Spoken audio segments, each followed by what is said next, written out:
नमस्कार मित्रांनो, एक अत्यंत महत्त्वाचा विषय आणि एक अत्यंत महत्त्वाची घटना मी माझ्या इंस्टाग्रामच्या स्टोरीला देखील टाकलं होतं की एक असा आघात घडला, एक अशी गोष्ट घडली जी माझ्यासोबत घडली आणि मला आज मला का बोलावं असं वाटतंय, आज मला काय या सगळ्या गोष्टी मांडाव्याशा वाटतायत त्या मी तुम्हाला पुढे सांगतोच.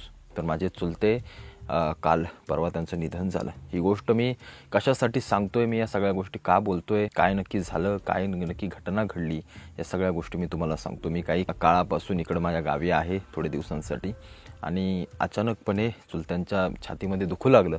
दुखल्यानंतर त्यांना आम्ही तात्काळ इथून आमच्या बाजूला तापोळा नावाचं एक छोटेखानी गाव आहे, माझ्या व्हिडिओमध्ये तुम्ही अनेकदा पाहिलं असेल. त्या तापोळा त्या शहरामध्ये छोटेखानी, तिथं आपलं सरकारी हॉस्पिटल आहे आपलं PSCचं, तिथं घेऊन गेलो. तिथं घेऊन गेल्यानंतर आम्हाला माहिती होतं की त्यांच्या छातीत दुखते, स्ट्रोकचा काहीतरी प्रॉब्लेम असणारच आहे, अटॅकचाच काहीतरी विषय असणार आहे. त्याच्यामुळे मी तिथे घेऊन गेलो.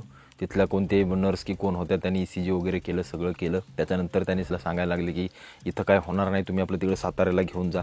आता या दवाखान्यापासून याच्यापासून महाबळेश्वर 30 किलोमीटरवरती आहे. तिथं देखील असं सरकारी दवाखाना आहे. तिथं आहे काही नाही माहीत नाही, कारण हे इथले प्रत्येक वेळेला सांगतात की साताऱ्याला घेऊन जा, साताऱ्याला घेऊन जा. मग हे कशाला झक मारायला खोलून ठेवलंय, कशाला खोलून ठेवलंय?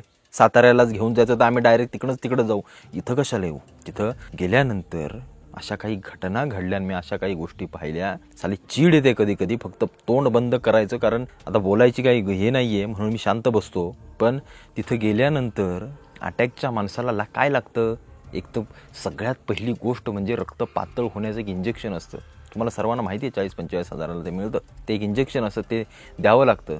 त्याने रक्त पातळ होतं, थोडाफार त्याचा प्रभाव पडतो. स्ट्रोकचा तर थोडी भीती कमी होते. तोपर्यंत आपण चांगल्या दवाखान्यामध्ये, चांगल्या हॉस्पिटलमध्ये पोहोचू शकतो. तुम्हाला अनेकांसोबत आजूबाजूला तुमच्यासोबत अनेकांसोबत एक घडलं असेल.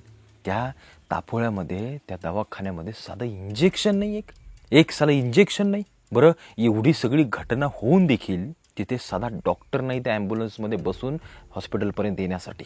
कारण ॲम्ब्युलन्समध्ये एकदा पेशंट टाकल्यानंतर त्याला तिथं ॲम्ब्युलन्समध्ये काय होतंय, त्याला बाबा काय प्रॉब्लेम होत आहे ते डॉक्टरला समजणार, तिथं आजूबाजूला बसलेल्या लोकांना काय समजणार? आम्ही डॉक्टर आहे का आम्हाला समजायला? तरी आम्ही लगोलग तिथून काढलं ॲम्ब्युलन्समध्ये. ॲम्ब्युलन्सचा फोन लागेना, तो तिकडे कनेक्ट होणार, तर 108चा फोन.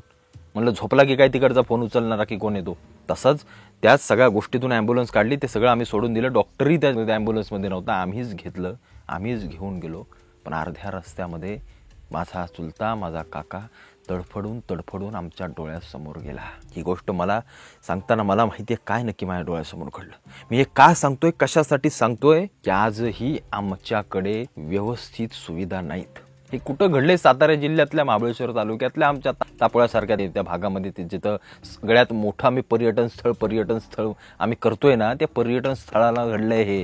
माझाच काका नाही, माझा चुलताच गेला नाही, अशी कित्येक लोक दगावली साताऱ्याच्या हॉस्पिटलपर्यंत पोहोचेपर्यंत. 80-90 किलोमीटर लांब इथून जायचं झालं तर. इकडं पाऊस मरणाचा पडतोय, धोका आहे, कधी जायचं कधी पोचायचं, कोणाला कशाचा थांगपत्ता नाहीये. पेशंट मेलं गाडीत तरी ती जायला कोणाला काय पडलेलं नाहीये.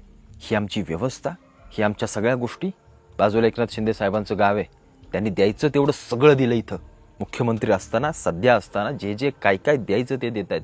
ॲम्ब्युलन्स देत आहेत, तिथं आता नवीन दवाखाना मोठा बांधायचं, ते सरकारी हॉस्पिटलचं नूतनीकरण आणि सगळं मोठं करायचं काम चालू आहे. मग आता पुढे काय होतंय काय नाही ते मी तुम्हाला सांगेनच पुढं. बरं, हे सगळे देत आहेत, सगळं लक्ष आहे त्यांचं इथं. पण हे साले खालचे अधिकारी, हे जिल्ह्याचे असो तालुक्याचे असो, हे खालचे डॉक्टर यांना काही घेणं देणं पडलेलं नाही. हे सुंबासारखे आहेत, फक्त सुंबासारखे, काही यांना घेणं देणं पडले नाही. हे साले प्रशासकीय अधिकारी सगळे लाच खाऊ, सगळे हे करणारे.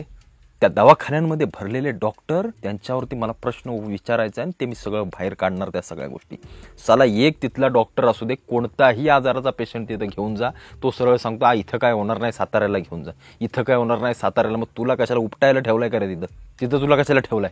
तापाची सर्दीची गोळी चारायला माणसाला? तिथं आम्ही अशी खातो मेडिकलमध्ये जाऊन. भोंगळ ढिसाळ कारभार साला यांचा. एक सगळी शिकाऊ पोरं, आता नोकरीला लागलेली सगळी पोरं तिथं ठेवलेत, ज्यांना कसल्याचा घंट्याचा अनुभव नाही. एकही सुशिक्षित, वेल एज्युकेटेड, चांगला अनुभव असणारा आणि चांगलं शिक्षण घेतलेला उच्च पदवीधारक असा एकही डॉक्टर तिथं नाही. 2-3 खाटांचं तिथं हॉस्पिटल पाहिजे, त्याचा काही पत्ता नाही. साला कधी 2 टाके मारायला गेलं तरी 10 वेळा तिथं विचारावं लागतं, 10 वेळा त्यांच्या हातापाया पडावे लागतात. गरोदर झालेली महिला वेदनेनं मेली बाहेर बसून ना, तरी साला यांच्यानी काही होत नाही. कशाला काशीत करायला ते सगळं ठेवलंय तिथे. माझ्या घरातला कोणतरी गेलाय, मला माहिती आज अशा कित्येक लोकांच्या घरातलं कोणी जात असेल उपचाराभावी. काय करायचं, काय चाटायचंय आम्हाला? आमचा देश कुठं गेला, आमचा अमेरिकेत गेला, अमेरिकेत जाऊ दे, इथं काय घरात झाले ते तर बघ, इथं काय हवंय ते तर पाहिजे. अमेरिकेत जाऊन काय करतो, तिथं करायचं तिथे करू, पण आमच्याकडे आमच्या खालच्या ज्या ग्राउंड लेवलच्या ज्या सुविधा आहेत त्याही आम्हाला मिळत नाही.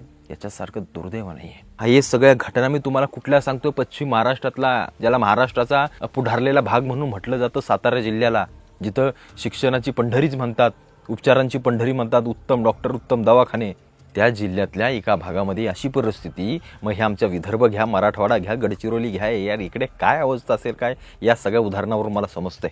म्हणजे मी कधी गेलो नाही तिकडे, पण मला माहिती आहे तिकडे याच्यापेक्षा भयंकर अवस्था असणार आहे, याच्यापेक्षा भयंकर. एक इंजेक्शन मिळालं असतं, एक उत्तम डॉक्टर असतात, एक माणसाचे प्राण वाचले असते. आज माझा चुलता माझ्यासोबत असता, आमच्या मांडीवरती डोकं ठेवून तडफडून गेलाय तो, उपचार अभावी गेला.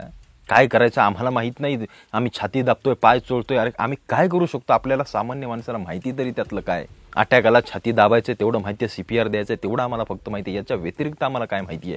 या सगळ्या गोष्टीवरती कटाक्षाने इथल्या लोकांनी लक्ष टाकावं. आमदार असतील, खासदार असतील, मंत्री असतील, प्रशासकीय अधिकारी असतील, या सगळ्या गोष्टीची शहानिशा झाली पाहिजे.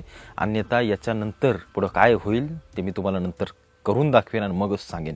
कारण आता बास झालं. कित्येक सामान्य लोकांचे जीव घ्यायचे, कित्येक अटॅकनं गेला. एवढं बोलून हे सांगत नाहीत की तुमच्या चुकीमुळे ह्यांच्या हलगर्जीपणामुळे गेला, नाही, त्याला अटॅकने गेला, त्याला पहिल्यापासूनच त्रास व्हायचा. ह्या सगळ्या नाकर्तेपणामुळे आज कित्येक लोक दगावली जातात या भागामध्ये. कित्येक लोक, शिंदे साहेब स्वतः लक्ष घालतायत, सगळं देत आहेत, सगळं पुरवतात, पण एक खालची साली बांडगुळ आहेत ना, ही काही कामाची नाही आहेत, काहीही कामाची नाही आहेत. मी तुम्हाला सांगतो, यांना काहीही पडलेलं नाही आहे. यांना फक्त टेंडरांमधले साले कमिशन कसं खायचं तेवढं विचार असतं आल्यांना. बघा कसे बाहेर निघतील पळत. या सगळ्यांवरती कारवाई झाली पाहिजे. तिथले डॉक्टर, तिथल्या सगळ्या गोष्टींची चौकशी झाली पाहिजे. हे सारे निलंबित झाले पाहिजेत सगळे. मला जे काही माझ्या परीनं प्रयत्न करता येतील ते करणार. पण तुम्ही देखील सर्व मंत्र्यांपाशी, आरोग्यमंत्र्यांजवळ, जिल्हा प्रशासनाजवळ, इथले आमदार असो, खासदार असो, माझी विनंती आहे तुम्हाला सर्वांना की आज माझ्या घरातलं कोणतरी गेलंय, उद्या इथल्या कोणत्याही घरातलं, इथल्या आजूबाजूमधल्या कुठल्याही या जिल्ह्यातलं, तालुक्यात, एवढ्या भागांमधलं कुणीही जाऊ शकतं. त्यांच्यासाठी मायबाप हो, माझे हात जोडून तुम्हाला विनंती आहे, तेवढ्यासाठी सर्वांनी प्रयत्न करा. कारण आवाज जोपर्यंत आपण उठवणार नाही, जोपर्यंत या सगळ्या सिस्टमच्या विरोधात आपण आवाज उठवणार नाही, या सगळ्या कारभाराच्या, भोंगळ कारभाराच्या विरोधात आवाज उठवणार नाही, तोपर्यंत काहीही होणार नाही. एवढंच मी फक्त सांगतो.